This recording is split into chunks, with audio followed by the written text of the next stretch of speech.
សួស្តីបងប្អូនទាំងអស់គ្នានេះជារបៀបក្នុងការ download វីដេអូពី TikTok ម្ដងមក profile ឬក៏ពី Facebook ម្ដងមក profile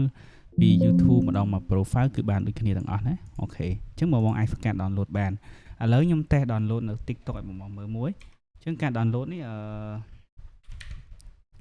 បងអាចធ្វើការ download បានអញ្ចឹងស្រួលមែនតើសម្រាប់បងចង់រកលុយជាមួយ Facebook អីផ្សេងៗក៏យើងត្រូវការសម្រាប់អ្នកដែលអត់មានវីដេអូខ្លួនឯងចង់បានវីដេអូរបស់គេយកមកផុសអញ្ចឹងតែវីដេអូហ្នឹងយើងយកទៅកាត់តបន្តិចតួចទៅគឺបានហើយអញ្ចឹងបងប្អូនអរគ្នាទៅរកវីដេអូណាមួយមកដាក់មកឥឡូវទៅរកវីដេអូមួយសិន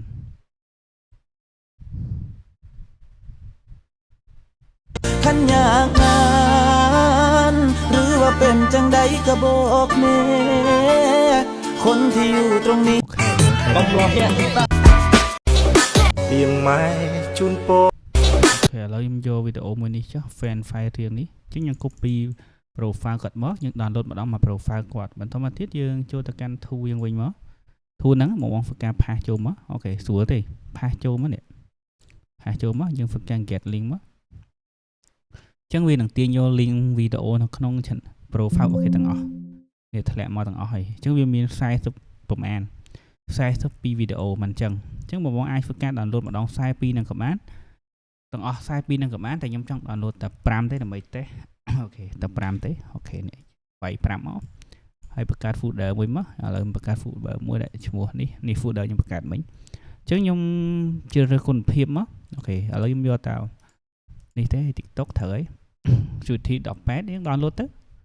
អូខេអត់មាន logo មកជាមួយទេអូខេរួចរាល់បាត់ទៅហើយអូខេវិញមកវាសូឲ្យយើងហើយបាទនេះជាវីដេអូដែលយើងបាន download មិញ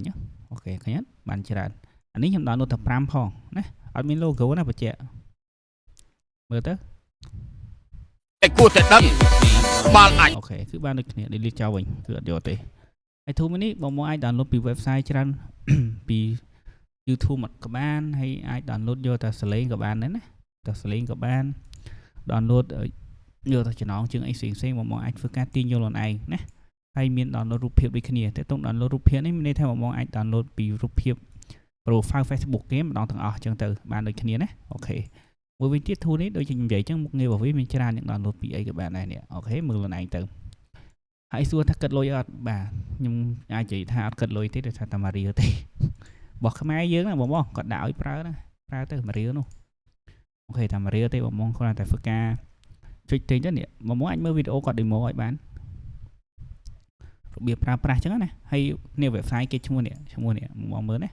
នេះ website របស់គេឈ្មោះ aicambo.store ណា website របស់គេអញ្ចឹងណាឬក៏ចូលមកមើលក្រុម link វីដេអូហ្នឹងក៏បានដែរហើយបងចុចទិញទៅនេះចុចទាញយកទៅគឺ load អា QR នេះបងហើយណា load QR code ឲ្យបង scan ឲ្យតែមួយរៀលទេពេលបង scan ហើយវា load file ឲ្យបងទាញយកណា load ផ្ទាំងមួយទៀតគឺផ្ទាំងfile នេះបងអាចទាញ load file tool ហ្នឹងទៅបើកប្រើទៅគឺបានតែម្ដងណាមុខងាររបស់វាគឺបែបហ្នឹងបាទអរគុណច្រើនរបៀប download មានតែប៉ុណ្្នឹងទេ